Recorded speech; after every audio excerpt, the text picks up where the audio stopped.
तो nuclear physics का practice session हम स्टार्ट करने जा रहे हैं और इस पूरे सेशन के अंदर में लगभग हम 200 से 250 क्वेश्चन यहाँ पर सोल्व करने वाले हैं। और जितने भी क्वेश्चन यहाँ पर करवाए जाएंगे किसी ना किसी रेपुटेटेड एग्जाम के अंदर में आए हुए हैं। और बाकी जो कंप्लीट वीडियोज हैं, जो हमारा कोर्स कंटिन्यू है फोटोनिक्स ऐप के ऊपर में, वहाँ पर आप जाकर ज्वाइन कर सकते हैं। साथ ही ये सारा जितना भी क्वेश्चन है वो आपको टेलीग्राम चैनल पर मिल जाएगा, उसका लिंक आपको नीचे डिस्क्रिप्शन में मिल जाएगा, वहाँ पर जाकर आप ज्वाइन कर लीजिए। और जो यहाँ पर अप्रोच रहेगी इस पूरे प्रैक्टिस सेशन के अंदर में, यहाँ हम कोशिश करेंगे कि आपको जो न्यूमेरिकल के साथ साथ में उससे रिलेटेड जितनी भी थ्योरी पोर्शन बन सकते हैं वो कवर करवा दिया जाए, ताकि आप कम समय के अंदर में ज्यादा चीजों को ग्रैब कर पाएं। तो पहला क्वेश्चन आप लोग को स्क्रीन के ऊपर में दिख रहा है। इसमें कहा गया है कि which of the following is true for the Balmer series of the hydrogen spectra. तो हाइड्रोजन स्पेक्ट्रा को लेकर हमारे पास टोटल 5 तरह की सीरीज बनाई जाती है। सबसे पहली जो सीरीज होती है उसको आप जानते हैं लेमन सीरीज के नाम से। दूसरी जो सीरीज होती है वो होती है बाल्मर सीरीज। तीसरा जो सीरीज आता है वो होता है पास्चन सीरीज। फोर्थ जो होता है वो होता है ब्रैकेट सीरीज। ये मैं ऑलरेडी अपनी जो थ्योरी क्लासेज हुई है उनके अंदर में कवर करवा चुका हूँ। तो जिन्होंने कोर्स अटेंड किया है तो वो अच्छे से इसके बारे में जानते भी होंगे। तो लेमन सीरीज जो होती है वो आती है अल्ट्रावायलेट रीजन के अंदर में। जो बाल्मर सीरीज होती है वो विजिबल रीजन के अंदर में आती है, और बाकी जो बच जाती है वो आती है इंफ्रारेड रीजन के अंदर में। तो तीन टाइप की हमारे पास में सीरीज होती हैं। इनमें से अब जो पूछा जा रहा है उसकी तरफ हम जाते हैं, जो ऑप्शंस गिवन है। तो the entire series fall in the ultraviolet region. नहीं भाई, अल्ट्रावायलेट रीजन में तो हमारी बाल्मर सीरीज है ही नहीं, वो तो विजिबल रीजन के अंदर में। अल्ट्रावायलेट में कौन आता है? Lyman series. यही एक डिफरेंस होता है जब आप कोई भी क्वेश्चन एग्जाम का प्रीवियस पेपर्स का पढ़ते हैं या किसी रेपुटेटेड एग्जाम्स का पढ़ते हैं, तो उसके एक एक पॉइंट को, एक एक ऑप्शन को एलिमिनेट करने की कोशिश करें और उसके पीछे का रीजन समझने की कोशिश करें। यही असली तैयारी होती है फिजिक्स को। चाहे आप लाखों क्वेश्चन कर ले, आपको फिजिक्स समझ में नहीं आएगी। आपको क्वेश्चन की अप्रोच समझना है और उससे रिलेटेड क्या क्या चीजें बन सकती है। मतलब जैसे इस क्वेश्चन को हमने देखा तो हमें पता लगा कि अल्ट्रावायलेट रीजन में तो नहीं है, लेकिन हमारे दिमाग में क्लिक ये होना चाहिए कि अल्ट्रावायलेट रीजन में फिर है क्या, तो वहां पर लेमन सीरीज होती है। नेक्स्ट हम देखें कि entire series fall in the infrared. नहीं भाई, इंफ्रारेड में तो हमारी पाशन, ब्रैकेट और पीपन सीरीज होती है, तो ये ऑप्शन भी हमारा गलत हो गया। नेक्स्ट आप देखें the series in the visible region. ये हमारा विजिबल रीजन वाला सही हो सकता है, लेकिन हम नेक्स्ट ऑप्शन पर फिर जाते हैं। The series is the partly in the visible region and partly in the infrared. नहीं भाई, कंप्लीटली हमारी जो बाल्मर सीरीज होती है वो विजिबल रीजन के अंदर में होती है। तो option C is the right answer for this fabulous question. Next option की तरफ हम बढ़ते हैं, नेक्स्ट क्वेश्चन की तरफ बढ़ते हैं। नेक्स्ट क्वेश्चन उसमें क्या पूछा गया है? यहाँ पर कह रहा है कि the figure indicate the energy level diagram of an atom. कोई भी एटम है उसका एक एनर्जी लेवल डायग्राम दिया गया है और उसके 6 स्पेक्ट्रल लाइंस दी गई है। जैसे यहाँ पर 1 2 3 4 5 6 ऐसे करके दी गई है। और यहाँ पर एक एग्जांपल दिया है कि rise from the transition level B to A यहाँ पर ट्रांजिशन कर रहा है। Which of the following spectrum line will also occur in the absorption spectra. तो ये कह रहा है कि एब्जॉर्प्शन स्पेक्ट्रा होगा। ये आपको एमिशन के बारे में बात कर रहा है, तो एब्जॉर्प्शन स्पेक्ट्रा में पूछ रहा है कि कौन सी लाइन एग्जिस्ट कर सकती है। तो आपको इसका ऑप्शन जानने से पहले इसकी थ्योरी के बारे में थोड़ा सा पता होना चाहिए कि एब्जॉर्प्शन स्पेक्ट्रा होता है जब इलेक्ट्रॉन जंप करता है हमारी ग्राउंड स्टेट से। मतलब कोई ग्राउंड स्टेट है, वहां से जो एक्साइटेड स्टेट है या फिर कोई कहें कि हायर एनर्जी जो लेवल्स होती है उनके अंदर में अगर जंप करता है, तो आप कहेंगे कि जो स्पेक्ट्रा है वो किस तरह का है? एब्जॉर्प्शन स्पेक्ट्रा है। तो आप इस लाइन को देखिए 1 2 3, तो ये कहीं ना कहीं हमारे ग्राउंड लेवल से आ रही है। ग्राउंड लेवल पे जब एब्जॉर्प्शन करेंगे तो इसका इन्वर्ट हो जाएगा। तो यहाँ पर लाइन कौन सी आएगी? 1 2 3। तो ये तीनों लाइन आपको देखने को मिल जाएंगी। तो हमारा इसका ऑप्शन कौन सा आएगा? थर्ड ऑप्शन राइट आंसर है इसका। 1 2 3 जो है वो इसके एब्जॉर्प्शन स्पेक्ट्रा के अंदर में भी आप लोगों को देखने को मिलेगी। नेक्स्ट क्वेश्चन की तरफ हम बढ़ते हैं। नेक्स्ट क्वेश्चन आपके स्क्रीन के ऊपर में आ रहा है। यहां पर बोला गया है according to the classical theory. जो क्लासिकल थ्योरी दी गई थी, the circular path of an electron in the Rutherford atom is. तो ये आप बहुत सिंपल सा क्वेश्चन है और ये देखिए बीएचयू 2001 में आया हुआ क्वेश्चन है। तो आप इसका आंसर बता सकते हैं कि जब क्लासिकल थ्योरी दी गई थी तो कुछ ऐसा बोला गया था कि जो इलेक्ट्रॉन है वो घूमता घूमता घूमता घूमता एक बार जो उसका सेंटर है उसके ऊपर में जाके वो गिर जाएगा। ठीक है, तो कौन सी तरह की थी वो जो स्ट्रक्चर उसका सर्कुलर पाथ मतलब जो दिया गया था वो बेसिकली एक स्पाइरल टाइप का जो सर्कुलर पाथ दिया गया था। तो option A is the right answer for this question. Question number 3 हमारा हो चुका है। नेक्स्ट क्वेश्चन की तरफ हम बढ़ते हैं और नेक्स्ट क्वेश्चन में बोला गया है, फोर्थ क्वेश्चन है। हाँ, अच्छा क्वेश्चन ये भी। The diagram shows the path of the 4 alpha particle, यानी कि 4 अल्फा पार्टिकल यहाँ पर दिए गए ऑफ द सेम एनर्जी, सभी की सेम एनर्जी है, being scattered by the nucleus of an atom simultaneously. कोई भी न्यूक्लियस है एक एटम का, वहां से स्कैटर हुए हैं। Which of these are not physically possible. इनमें से बोला गया है कि कौन सा पॉसिबल नहीं है। तो ऑप्शन हमारे पास में क्या क्या चल रहे हैं देखो। जो 1 2 3 4, तो 4 तरह के ऑप्शन है। आपको ये जानकारी होगी कि जो हमारे पास में अल्फा पार्टिकल्स होते हैं वो उनके ऊपर में चार्ज कैसा होता है, पॉजिटिव चार्ज होता है, और जो न्यूक्लियस होता है उस पर भी हमारा क्या होता है, पॉजिटिव चार्ज होता है, क्योंकि न्यूक्लियस के अंदर में दो चीजें होती हैं, न्यूट्रॉन होता है और प्रोटॉन होता है। तो न्यूट्रॉन अपने आप में न्यूट्रल होता है और प्रोटॉन के ऊपर में पॉजिटिव चार्ज होता है। तो अगर पॉजिटिव पॉजिटिव चार्ज आएंगे तो कहीं ना कहीं रिपेल करेंगे वो। तो ऑप्शन अगर मैं रे वन की तरफ में जाके देखूं तो रे वन क्या हो रही है, ये भी जो है वो रिफ्लेक्ट हो रही है, यानी कि ये डाइवर्ट हो रही है, या कहें कि ये रिपेल कर रहा है।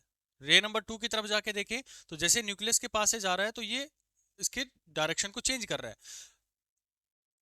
रे नंबर 3 की तरफ जाके देखें तो पार्टिकल जो है वो वापस मुड़ रहा है। लेकिन रे 4 की तरफ में अब जाके देख रहे हैं तो ये कैसे हो गया, अल्फा पार्टिकल जो है वो न्यूक्लियस की तरफ में अट्रैक्ट हो रहा है। तो ये तो चीज पॉसिबल है नहीं। तो हमारा जो ऑप्शन है वो कौन सा पॉसिबल नहीं है, तो फोर्थ जो था वो हमारा पॉसिबल नहीं होना चाहिए।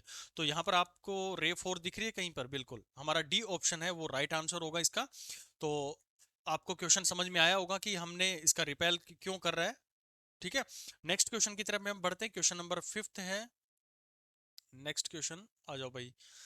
ये भी अच्छा क्वेश्चन है, आपकी थ्योरी को कंप्लीट करेगा ये देखो कितनी बार ये इसके अंदर में रिपीट हो चुका है। If in the nature there may not be an element for which the principal quantum number n greater than 4 then the total possible number of elements will be. ये कह रहा है कि हमारे पास में जो प्रिंसिपल क्वांटम नंबर है वो ग्रेटर देन 4 है, तो वहां पर जो मैक्सिमम नंबर ऑफ एलिमेंट्स कितने बन सकते हैं। तो इसकी जानकारी है भाई, जो मैक्सिमम नंबर ऑफ स्टेट्स हमारे पास में बन सकती है, maximum number of state, maximum number of state, तो उसका फॉर्मूला ऑलरेडी मैं थ्योरी क्लासेस के अंदर में बता चुका हूं। वो होता है 2n²। ये 2n² होता है। तो जो नंबर ऑफ पॉसिबल एटम्स हमारे पास में बन सकते हैं, पॉसिबल एटम्स, ये तो स्टेट्स हो गई है, तो पॉसिबल एटम्स की बात करें तो ये आप n की वैल्यू जो है 4 तक इसको लेके चलो, तो 2 1 रखेंगे तो हमारे पास में 1 बन जाएगा। ये 2 रखेंगे तो 2 की पावर हमारे पास कितना आ गया, ये 4 बन गया, यानी कि 8 हो गया। नेक्स्ट आप इसके अंदर में और ऐड ऑन कर दें तो 2, और इसका जाके देखेंगे तो हमारे पास में कितना बन गया, ये इसके अंदर में बन गया है ये इसका आ गया है। अच्छा, इसके अंदर में थोड़ा सा मॉडिफाई करेंगे हम, क्योंकि जो के एल एम एन सेल्स के हिसाब से इसके अंदर में बताई जाती है जो पॉसिबल नंबर ऑफ स्टेट्स होती है। पॉसिबल नंबर ऑफ स्टेट्स तो हमने 2n² से दे दिया, और जब एलिमेंट की बात करते हैं तो आपने पढ़ा होगा के एल एम एन सेल्स के बारे में, जिसमें 2 8 18 32 इस तरह से सेल का जो डिवीजन होता है, इतने नंबर ऑफ इलेक्ट्रॉन्स का होता है। तो उसी के बेसिस पे हम अपने एलिमेंट्स को भी डिफाइन करते हैं। तो 2 + 8 + 18 प्लस में 32, यानी कि लेस देन ग्रेटर देन 4 की बात कर रहे हैं, क्वांटम नंबर 4 की बात करेंगे तो 4 सेल तक हम उसके अंदर में जाएंगे और इस पूरे का सम आप करेंगे तो टोटल आपके पास में बनेगा 32 18 हो गया हमारे पास में 50, और 8 58 और 2 60, यानी कि 60 नंबर ऑफ जो पार्टिकल्स है, मतलब एलिमेंट्स है, वो इसके अंदर में हम बना सकते हैं। तो ये क्वेश्चन काफी अच्छा है। तो इसका आंसर जो हमारे पास में बनेगा, A option is the right answer of this question. आपको दोनों चीजें पता होनी चाहिए कि जो मैक्सिमम नंबर ऑफ स्टेट होती हैं वो कितनी होती हैं, और पॉसिबल जो हमारे पास एलिमेंट बन सकते हैं उनको कितना हम डिफाइन करते हैं इसके अंदर में। नेक्स्ट क्वेश्चन की तरफ में हम बढ़ते हैं, और नेक्स्ट क्वेश्चन आपको मिल रहा है ये, हाँ, बोर मॉडल को लेके मिल रहा है। Which of the following postulate of the Bohr model led to the quantisation of the energy of the hydrogen atom. जो क्वांटाइजेशन बोला गया था एनर्जी का, तो उसके ऊपर में बात कर रही है कि जो हमारे पास में बोर मॉडल ने दिया था। तो ये स्टेटमेंट क्यों पढ़ते हैं, एक एक स्टेटमेंट इसमें पढ़ते हैं। The electron goes around the nucleus in the circular orbit. ठीक है भाई, हम ये कह रहे हैं कि जो न्यूक्लियस के अराउंड है, बोर मॉडल की बात करें हम, in the around the nucleus in the circular orbit. ठीक है भाई, हमारे पास में ये पॉसिबिलिटी है। The angular momentum of electron can only be in integral multiple of h/2π। तो आपने देखा था कि जब हम एंगुलर मोमेंटम की बात करते हैं तो एंगुलर मोमेंटम एक पोस्टुलेट दिया गया था, जिसमें कहा गया था कि h/2π जो था एंगुलर मोमेंटम, तो उसका ये इंटीजर मल्टीपल होता है, यानी कि 1 2 3 4। कभी भी आपको एंगुलर मोमेंटम जो है वो फ्रैक्शन की फॉर्म में नहीं मिलेगा, 1 1.2 1.5 इस तरह से नहीं मिलेगा। तो ये ऑप्शन आपका यहाँ पर सही हो सकता है। नेक्स्ट और देखते हैं कुछ और इसके अंदर में अगर गिवन हुआ तो, the magnitude of the linear momentum of the energy electron is quantize. भाई लीनियर मोमेंटम के बारे में कोई भी बात वहां पर नहीं हुई थी जो बोर मॉडल था। Quantization of energy is itself A postulate of the Bohr model, ऐसा कहीं पर भी नहीं बताया गया था। तो क्वांटाइजेशन ऑफ एनर्जी को कोई भी पोस्टुलेट नहीं गया था, उन्होंने पोस्टुलेट दिया था जो उसके एंगुलर मोमेंटम को लेके। तो ये पोस्टुलेट्स की बात कर रहा है। तो कौन सा पोस्टुलेट हमारा सही हुआ? जो सेकंड ऑप्शन है ये हमारा राइट ऑप्शन होगा। The angular momentum of electron can only be the integral multiple of the h/2 पाई। इसकी थ्योरी के बारे में मैं ऑलरेडी अपनी क्लासेस के अंदर में डिस्कस कर चुका हूँ, वहां पर जाकर आप देख सकते हैं, जो फोटोनिक्स ऐप के ऊपर में हमारा कोर्स अवेलेबल है उसके अंदर में। नेक्स्ट क्वेश्चन की तरफ में बढ़ते हैं, थोड़ा सा न्यूमेरिकल टाइप है ये और अच्छा क्वेश्चन भी है ये। When the electron in the hydrogen atom is excited from fourth to fifth stationary orbit, यानी ऐसे कोई हमारे पास में ऑर्बिट बने हैं, मान लेते हैं कि फोर्थ ऑर्बिट है और यहाँ पर ये फिफ्थ ऑर्बिट है, तो इलेक्ट्रॉन कह रहा है कि यहाँ से जंप करके इस हायर एनर्जी के अंदर में चला गया। The energy in the change in the angular momentum of the electron is, ये जो बेसिक है, जो हमने बोर के पोस्टुलेट्स पढ़े हैं उन्हीं को लेकर है, उसके एंगुलर मोमेंटम के पोस्टुलेट को लेकर है। तो कैसे हम इसको सोल्व करेंगे? तो हमने देखा कि जो लीनियर मोमेंट एंगुलर मोमेंटम होता है एल, उसका फॉर्मूला क्या होता है? एल का फॉर्मूला होता है एन एच डिवाइड बाई 2 पाई, यानी कि प्लैंक कांस्टेंट की बात करें, एच हमारे पास प्लैंक कांस्टेंट हो गया, एन जो है वो इंटीजर मल्टीपल है, यानी कि किस ऑर्बिट के अंदर में है। तो ये ऑर्बिट जो है वो L5 के अंदर में चला गया है, और कौन से गया है? वो L4 से गया है, यानी कि दोनों एनर्जी का जो डिफरेंस रहेगा, मतलब उसके जो एंगुलर मोमेंटम का जो डिफरेंस रहेगा वो हमें कैलकुलेट करना है इसके अंदर में, ठीक है। क्या करें? चेंज इन एंगुलर मोमेंटम, यानी कि इन दोनों का जो मोमेंटम चेंज आया वो हमें देखना है इसका। तो आप इस फॉर्मूले को लगा सकते हैं इसके अंदर में, कि जो दूसरे के अंदर में गया, यानी कि पांचवें सेल के अंदर में गया है और फोर्थ से गया है, तो दोनों का क्या हम यूज कर सकते हैं कि ये हमारे पास इसको मैं 5 में h डिवाइडेड बाई 2 पाई आ गया, माइनस, क्योंकि इसके अंदर में जो मोमेंटम था वो, मतलब जो नई सेल के अंदर में गया वो, माइनस जो पुरानी के अंदर में था L4 में h डिवाइडेड बाई 2 पाई हम कर देंगे। तो और h जो है वो कॉमन आ जाएगा यहाँ पर, तो अंदर में क्या बचेगा? h/2 पाई जो है वो कॉमन आ गया, 5 - 4 अंदर में बचा है, तो ये बचा हमारे पास में 1 हो गया अंदर में। तो h/2 पाई, और इसकी वैल्यू जब आप सोल्व करेंगे तो h की वैल्यू आपको ऑलरेडी गिवन है क्वेश्चन के अंदर में, दैट इज 6.6 इंटू 10⁻⁻34 है, डिवाइड बाई 2 इंटू में पाई की वैल्यू 3.14 करेंगे और इस पूरे को सोल्व आउट करेंगे, तो आपको जो आंसर मिलेगा वो मैं लिख देता हूँ, 1.05 इंटू में 10⁻⁻34, यूनिट पे ध्यान देंगे, जूल सेकंड, ये इसकी यूनिट होती है जो चेंज इन एंगुलर मोमेंटम होता है। कई बार आपको जो बेसिकली मोमेंटम की यूनिट जूल सेकंड होती है, क्योंकि ये तो हम चेंज निकाल रहे हो उसके, है ना, तो जो बेसिक एंगुलर मोमेंटम का यूनिट भी जूल सेकंड ही रहेगा, तो यूनिट पे थोड़ा सा ध्यान देंगे। तो कौन सा ऑप्शन इसके अंदर में सही है? Third option is the right answer of this fabulous question. Next question की तरफ में बढ़ते हैं भाई हम, क्वेश्चन नंबर 8। क्वेश्चन नंबर 8 में आप लोगों से बोला गया है कि the Bohr model of the atom, देखो कितना थ्योरी आपका कंप्लीट होता जा रहा है। जो बोर मॉडल से रिलेटेड था वो पोस्टुलेट आपको पता लग गया, लीनियर मोमेंटम का था, लीनियर मोमेंटम में कैसे वेरिएशन हम करवा सकते हैं उसका क्वेश्चन दे दिया, कैसे वो क्वेश्चन पूछ सकता है कि किस सेल से किस में जंप किया तो कितना उसके अंदर में चेंज आया, हो सकता है कई बार आपसे एनर्जी के बारे में बात कर लेगा, धीरे धीरे हम पढ़ेंगे उसके। तो bore model of the atom, इसमें कहा गया था कि assume that angular momentum of the electron is quantize. भाई ठीक है, हम देख लेते हैं एंगुलर मोमेंटम की बात कर लेते हैं। नेक्स्ट हम देखेंगे uses Einstein photo electric equation, ये तो भाई कहीं पर भी दूर दूर तक भी इसको जो थे हमारे पास में वो यूज नहीं किया गया, तो ये ऑप्शन हमारा क्या हो गया? गलत हो गया। नेक्स्ट आप देखो, predict continuous emission spectra for the atom, ऐसा कुछ भी नहीं कहा गया था उसके अंदर में कि भाई जो लाइट है वो कंटिन्यूसली स्पेक्ट्रा हमारा उस एमिशन स्पेक्ट्रा जो है एटम जो है वो वहां पर बना रहा है, तो ऐसा कहीं नहीं था। Predict the same emission spectra for all type of the atom, भाई ऐसा कहीं नहीं कहा गया कि सेम टाइप का एमिशन स्पेक्ट्रा बनेगा, हर एटम का अपना अलग अलग स्पेक्ट्रा बनता है, तो ये तीनों ऑप्शन हमारे पास में गलत है। ये ऑप्शन जो था जिसमें हम एंगुलर मोमेंटम की बात कर रहे थे, पिछले 3 क्वेश्चन के अंदर में भी ऑलरेडी बात कर चुके हैं, तो एंगुलर मोमेंटम जो होता है वो क्वांटाइज होता है, और इसका जो फॉर्मूला आपको पता है एन एच डिवाइड बाई 2 पाई से हम इसको रिप्रेजेंट करते हैं, तो सेम फॉर्मूला आप यहाँ पर भी इसके लगा सकते हैं, because linear momentum, sorry angular momentum of the electron is quantize. Quantize क्यों बोला गया? क्योंकि ये 1 2 3 4, क्योंकि वो जब जंप करेगा ना, तो जैसे 4 सेल से 5th में करेगा, 5th से 6th में करेगा, ऐसा थोड़ी ना करेगा कि 4 से 4.5 में कर गया, यानी कि 4.5वीं सेल में कर गया, ऐसा कोई सेल भी इसके अंदर में नहीं होती है। जितनी भी सेल बनती है वो इंटीजर फॉर्म के अंदर में ही आप लोग को देखने को मिलती है पूरे स्पेक्ट्रम के अंदर में। नेक्स्ट आप क्वेश्चन की तरफ में बढ़ेंगे, क्वेश्चन नंबर 8 है, हो गया 9 की तरफ में बढ़ो। तो 9 में कहा गया है कि इन the Bohr model of the hydrogen atom, एक मिनट थोड़ा सा इसको ना मार्कर को सही कर लेते हैं। हाँ, in the Bohr model of the hydrogen atom which of the following pair of the quantities are quantised, कौन सी क्वांटिटी जो है वो क्वांटाइज है हमारे पास में? तो पहली चीज देखें, एनर्जी एंड लीनियर मोमेंटम। भाई लीनियर मोमेंटम को लेके तो कोई बात ही नहीं होती इसके अंदर में, तो लीनियर मोमेंटम तो इसके अंदर में कंजर्व नहीं होगा, लीनियर का कहीं भी कहानी नहीं आएगी। लीनियर एंड एंगुलर मोमेंटम, भाई दोनों आप कैसे कंजर्व करवा रहे हो उसके अंदर में, तो दोनों यहाँ पर भी, ये भी ऑप्शन गलत हो गया, ये ऑप्शन भी गलत हो गया। इसके ऊपर में जाके देखिए एनर्जी एंड एंगुलर मोमेंटम। तो एनर्जी की बात करें तो एनर्जी सेल्स के अंदर में दी जाती है, तो किसी भी सेल के अंदर में एनर्जी आपको निकालनी होती है तो उसका वैल्यू होता है -13.6 डिवाइड बाई एन स्क्वायर। ये एक यूनिवर्सल फॉर्मूला है, आपको याद होना चाहिए, रात के 12 बजे भी, बहुत इंपॉर्टेंट क्वेश्चन है ये। ठीक है, मतलब इसका जो फॉर्मूला है वो काफी इंपॉर्टेंट है ये। तो एनर्जी का ये फॉर्मूला होता है और ये भी क्वांटाइज होती है। देखो यहाँ पर एन का 1 2 3 4 5, क्योंकि सेल मैंने बताई कि एक सेल से, कंप्लीट सेल से नेक्स्ट सेल के अंदर में वो जो है पार्टिकल वो जंप करेगा, तो ये हो गया।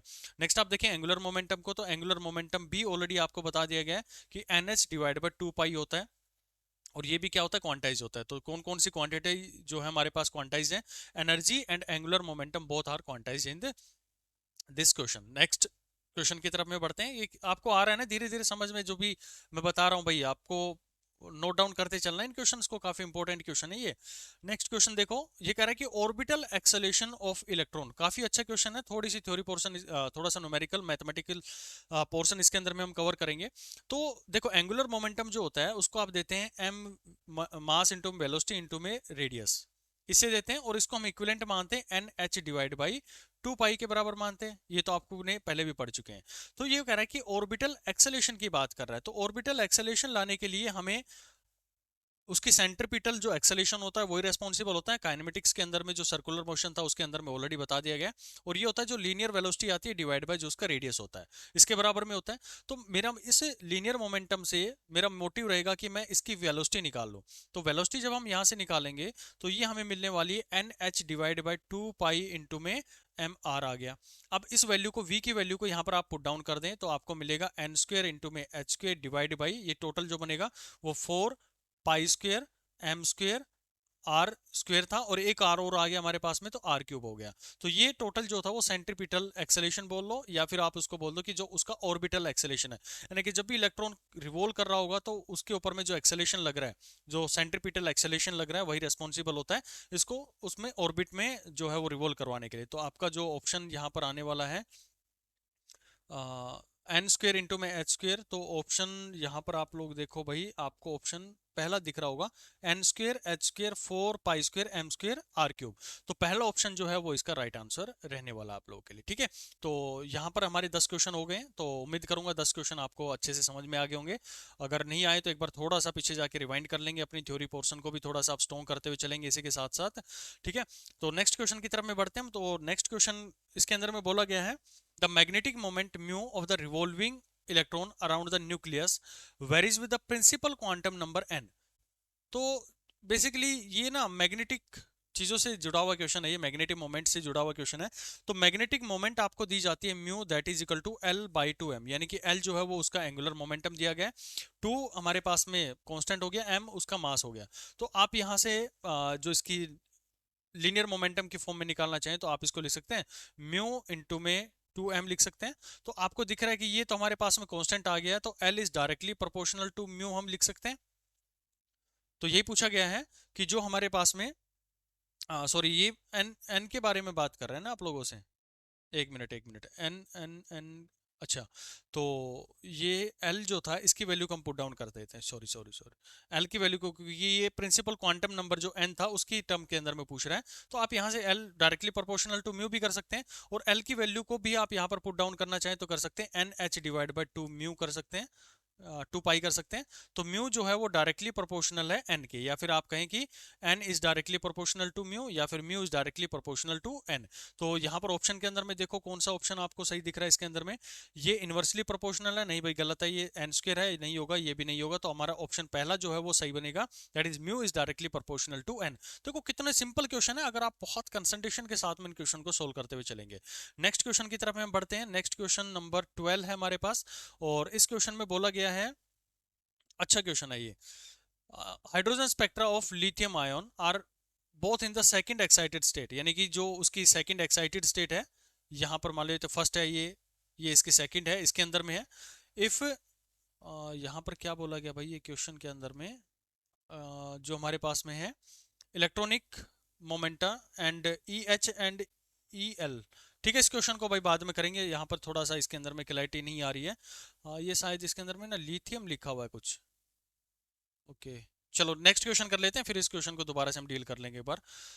अ, चलो, ये क्वेश्चन कह रहा है कि द सिंपल, आपके एनसीईआरटी का ही क्वेश्चन है, simple Bohr model can not be directly applied to calculate the energy level of an atom with many electron, this is because, क्यों भाई ऐसा क्यों नहीं कर सकते हम इसको?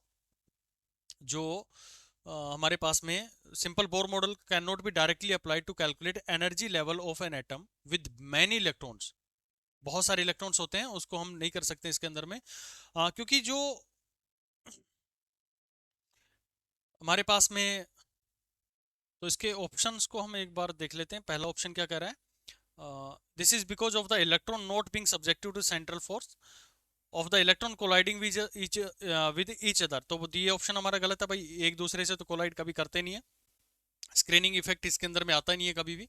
The force between the nucleus and an electron will no longer be given by Coulomb law, ऐसा थोड़ी ना होता है भाई, कूलम्ब लॉ तो हमेशा एप्लीकेबल होता है जब भी दो चार्जेस हमारे पास में आते हैं।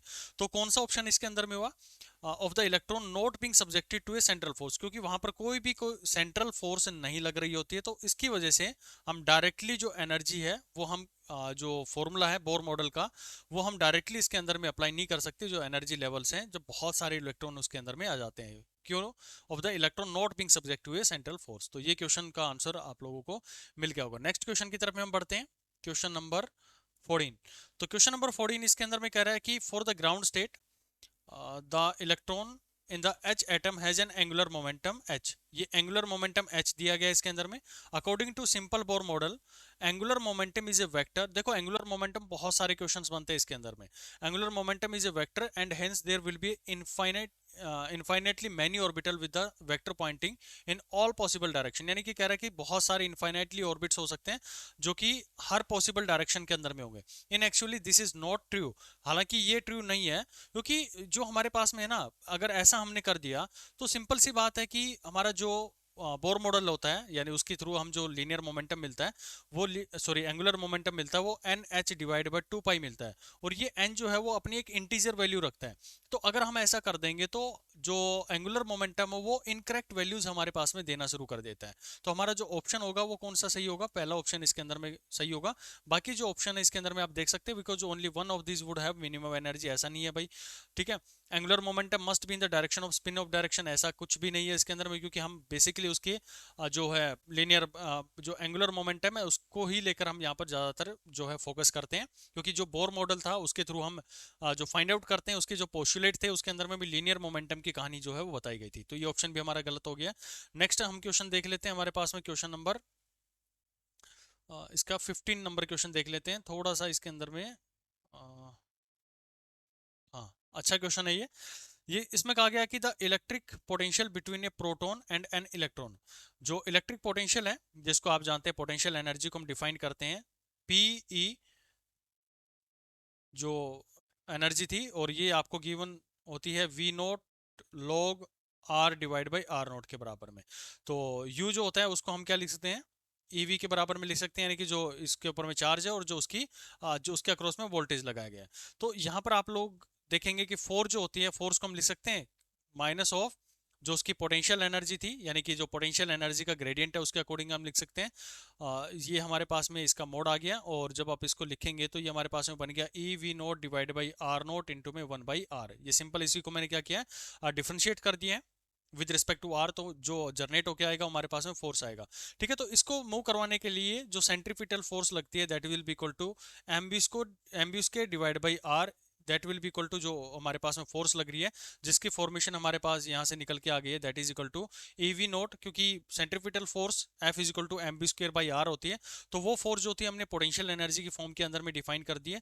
तो ये नीचे मिलेगा आपको आर इंटू में आर नोट, आप यहाँ से और भी इसको सिंप्लीफाई कर सकते हैं कट करके, तो m B square that will be equal to e v naught divide by r naught आपको मिल गया। ठीक है, अगर हम बोर का जो पोस्टुलेट था उस बोर के पोस्टुलेट की तरफ में जाके तो देखिए तो m v r that will be equal to जो उसका इंटीजर मल्टीपल होता है h डिवाइड बाई 2 पाई के बराबर में होता है।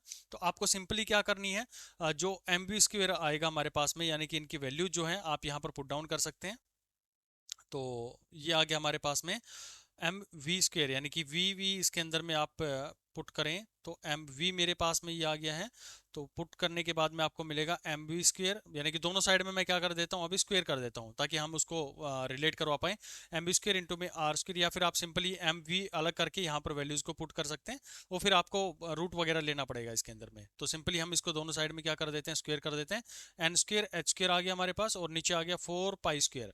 ठीक है, अब यहाँ से आप क्या करो, इसकी वैल्यूज को पुट कर दो, जो भी एम बी स्क्वेयर की वैल्यू हमारे पास में बनी है। तो फाइनली जो आपके पास में रेडियस निकल के आएगा, मैं डायरेक्टली उसको लिख देता हूँ सारी कैलकुलेशन करने के बाद में, that will be equal to N square H square divide by into में R naught divide by 4 pi square V naught M E आ गया।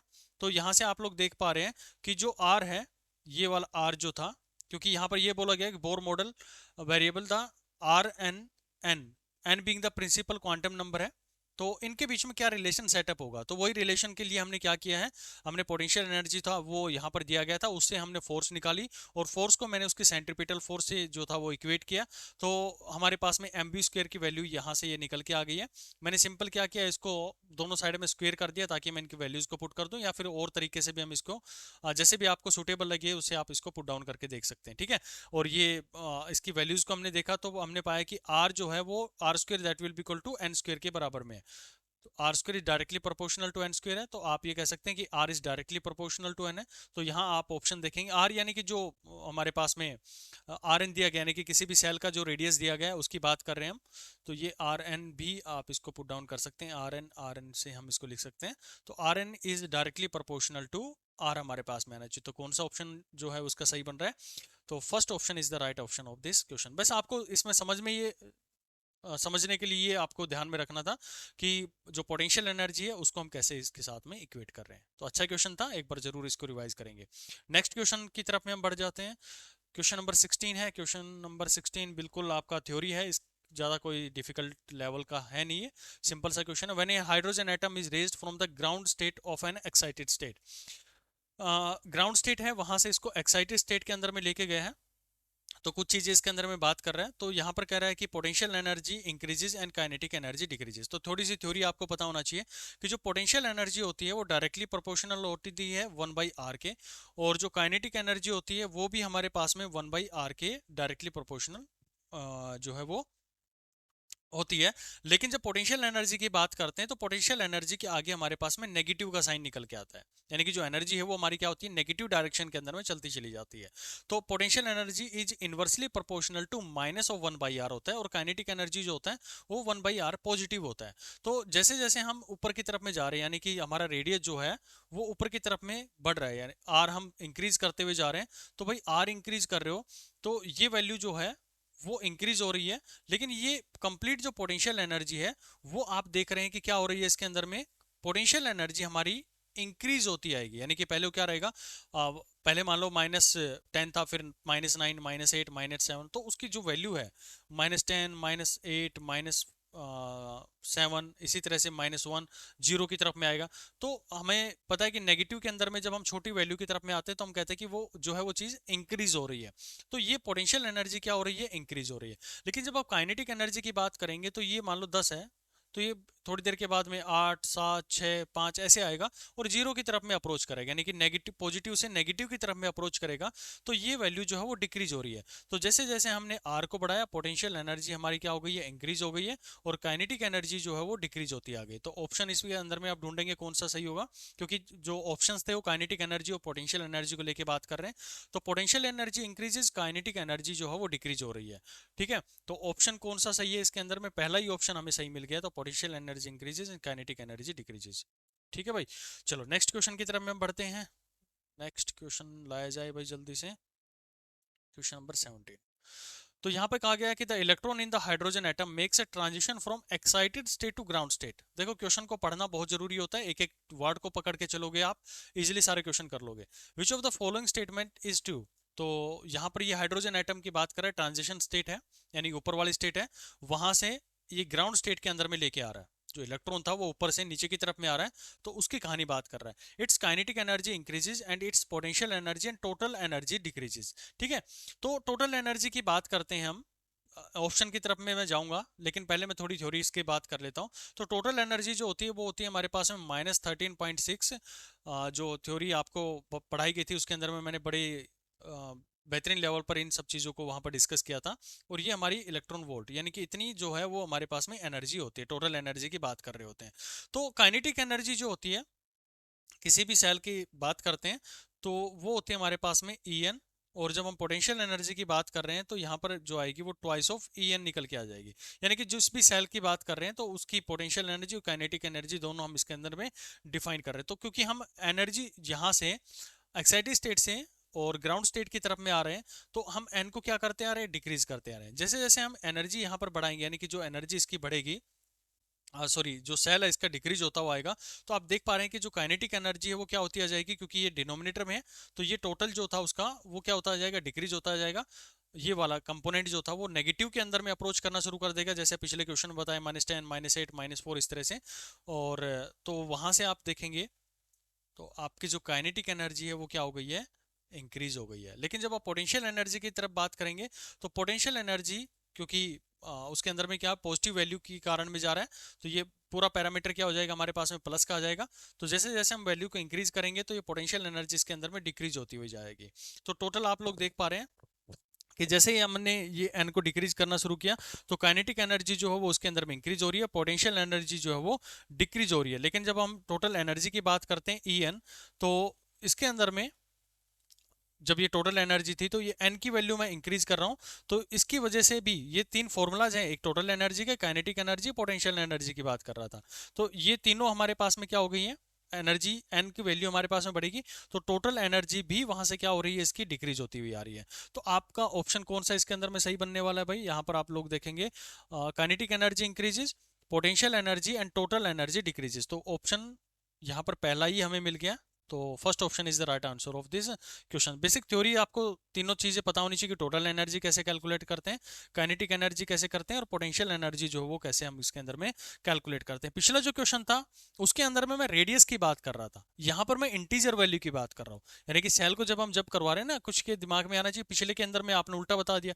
अरे भाई वहां पर आपको पोटेंशियल एनर्जी थी वो इनवर्सली प्रोपोर्शनल टू आर है माइनस के, और काइनेटिक एनर्जी थी वो इनवर्सली प्रोपोर्शनल आर है पॉजिटिव के। लेकिन यहां पर आप देखोगे तो एनर्जी की बात कर रहे हैं और वो सेल को लेकर बात की जाती है, यानी कि कौन से ऑर्बिट के अंदर में, फर्स्ट में, सेकंड में, थर्ड में, जोन से भी ऑर्बिट के अंदर में है उसको लेकर हम यहां पर डिफाइन करते हैं। नेक्स्ट क्वेश्चन की तरफ में बढ़ते हैं। नेक्स्ट क्वेश्चन नंबर 18, और 18 नंबर क्वेश्चन क्या कह रहा है भाई, अब फॉर्मूला बेस्ड क्वेश्चन आपके एनर्जी से रिलेटेड आने शुरू हो गए। लीनियर मोमेंटम के क्वेश्चन हमारे लगभग इसके अंदर में कवर हो चुके हैं। The ground state energy of the hydrogen atom is -13.6 electron volt. ठीक है भाई, हमें जानकारी है कि जो भी ग्राउंड स्टेट होती है उसके अंदर में एनर्जी जो होती है वो -13.6 डिवाइड बाई एन स्क्वायर के नाम से हम देते हैं। तो एन की वैल्यू 1 होती है तो हम डायरेक्टली उसको 13.6 इसके अंदर में रिप्रेजेंट कर सकते हैं। फिर कह रहा है कि when the potential energy, what is the potential energy of the electron in this state. तो भाई जब उसकी एनर्जी की बात करें तो जो पोटेंशियल एनर्जी होती है, तो पोटेंशियल एनर्जी को आप लिखते हैं कि जो भी उसकी ग्राउंड स्टेट पे एनर्जी है उसका ट्वाइस हम डिफाइन करते हैं। तो जो ग्राउंड स्टेट में उसकी एनर्जी है -13.6 है, तो उसका डबल कर दो आप, तो डबल करने पर हमें मिल रहा है 2 इंटू में -13.6, तो यानी टोटल आपका जो आंसर बना that will be equal to -27.6 electron volt. तो ये आपका जो आंसर है कौन सा ऑप्शन सही बनेगा भाई, यहाँ पर second option is the right answer of this question. क्योंकि दोनों चीजों में बहुत डिफरेंस होता है। ये ग्राउंड स्टेट के अंदर में है, यानी कि कुछ ना कुछ अपने पास में क्या है, पोटेंशियल एनर्जी रख रहा है, काइनेटिक एनर्जी नहीं है उसके अंदर में, लेकिन पोटेंशियल एनर्जी वहां पर वो डिफाइन कर रहा है। तो पोटेंशियल एनर्जी होने की वजह से वहां पर जो टोटल एनर्जी बनेगी उसका फॉर्मूला हमें 2E आपको क्लास के अंदर में बताया गया है। तो ये 2E यानी कि जो ग्राउंड स्टेट पर एनर्जी है उसको आप मल्टीप्लाई कर देंगे, then you will get the answer of this question. Next question बढ़ो भाई, क्वेश्चन नंबर 19। तो यहां पर क्या कह रहा है, क्वेश्चन कह रहा है suppose an electron is attracted toward the origin by the force k by r where k is constant, r is the distance of the electron from the origin. तो यहाँ पर कह रहा है कि ये कोई भी, हमने मान लिया कि एक एटम है जिसके अंदर में suppose an electron is attracted toward the origin by the force, कोई फोर्स उसके ऊपर में लग रही है, k by r की फोर्स लग रही है, is constant r is the distance of the electron from the origin, यानी कि ये इलेक्ट्रॉन की डिस्टेंस है r और ये इतनी फोर्स उसके r के टर्म के अंदर में दी गई है।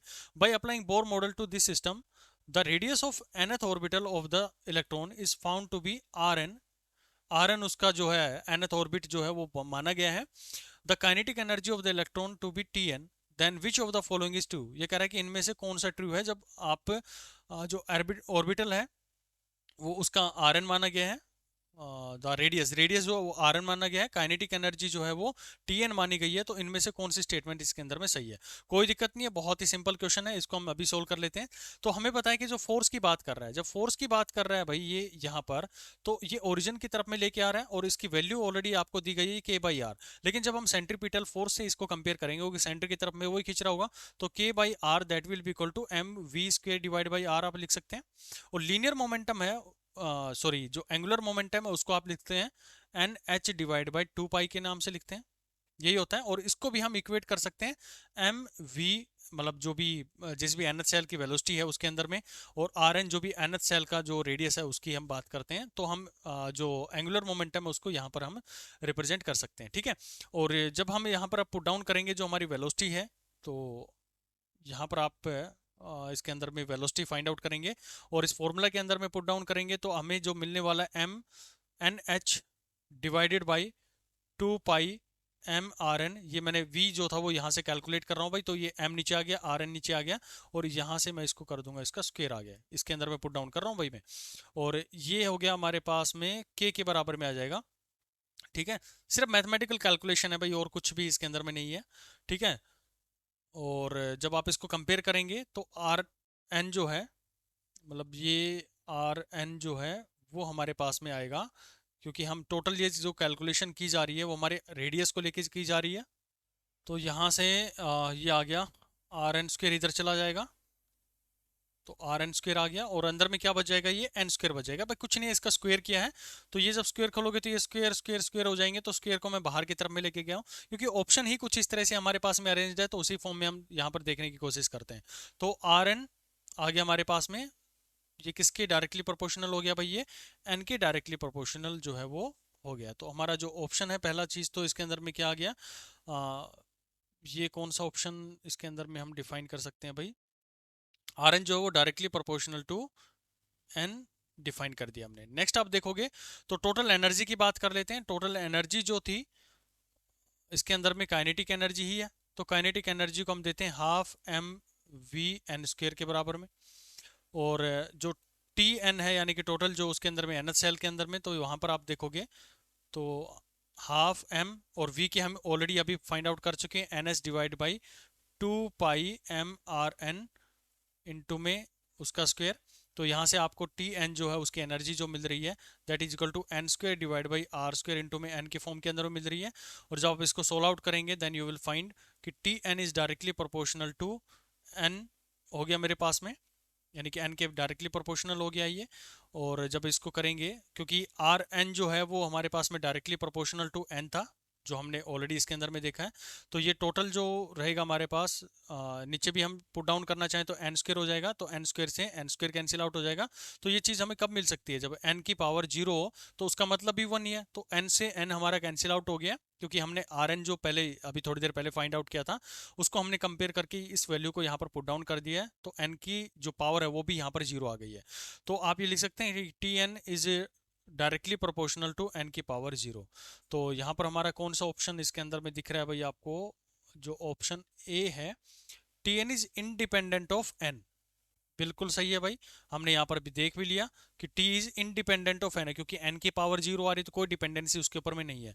और दूसरा था आर एन, यानी कि आर एन है वो डायरेक्टली प्रोपोर्शनल टू एन है। तो कौन सा ऑप्शन सही हुआ भाई, पहला ऑप्शन इस क्वेश्चन के अंदर में सही हुआ। तो बहुत ही बेहतरीन लेवल का क्वेश्चन है ये। सिर्फ आपको linear momentum, sorry angular momentum, उसकी एनर्जी, इन सब की अगर नॉलेज है तो आप इजीली इन क्वेश्चंस को कर ले जाओगे।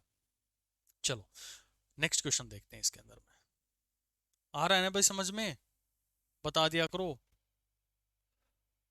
Next, in the nuclear fusion reaction, ये कोई एक रिएक्शन दी गई है हाइड्रोजन एटम को लेके।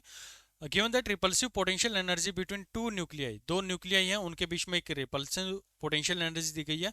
The temperature at which the gases must be heated to initiate the reaction is nearly, वो सिंपल सा है, जब हम काइनेटिक थ्योरी केटीजी जब हम बात करते हैं तो वहां पर भी इन सब चीज़ों को लेकर बात करते हैं। तो वहां पर जो काइनेटिक एनर्जी दी जाती है वो 3/2 इंटू में के टी यानी कि बोल्ट्जमैन कांस्टेंट और जो टेम्परेचर है उसको दी जाती है। तो इनिशिएट करने के लिए भाई कम से कम उसके पास इतनी एनर्जी तो होनी चाहिए, इतनी काइनेटिक एनर्जी तो उसके पास में होनी चाहिए। तो जो काइनेटिक एनर्जी थी यानी कि 3/2 के T, that will be equal to, यहाँ पर दिया गया है 7.7 इंटू में 10 की पावर 14। तो 7.7 इंटू 10 की पावर -14 जूल के बराबर में अगर वो एनर्जी है तो ये पूरी की पूरी रिएक्शन जो है वो हमारी क्या हो जाएगी, क्योंकि पोटेंशियल एनर्जी जो यहाँ पर जनरेट हुई है वही उसकी क्या बनेगी, काइनेटिक एनर्जी बनेगी। तो यहाँ पर 7.7 इंटू 10 की पावर -14 के बराबर में हम पुट डाउन करेंगे। तो टेम्परेचर जो है आप यहाँ से भाई इस पूरी इक्वेशन को सोल्व कर लेना, और सोल्व करने के बाद में लगभग आपको जो आंसर है वो मिलेगा 3.7 इंटू 10 की पावर 9 केल्विन। तो इस वैल्यू को आप भूल जाएं तो अगर लास्ट वाली टर्म्स को हम उठाएंगे तो 10 रेज़ पावर 9 की टर्म्स के अंदर में आना चाहिए। तो इसके अंदर में option first is the right answer है। भाई सारे ऑप्शन वन ही क्यों मिल रहे हैं, ऐसा क्या हो गया, तुक्के मारने हैं क्या हमें, पहले ही क्वेश्चन पे जाके भाई मार दो बस option one is the right answer. ऐसा नहीं करना है भाई, तुक्केबाजी नहीं करनी है अपने पेपर के अंदर में। चलो नेक्स्ट क्वेश्चन की तरफ में देखते हैं।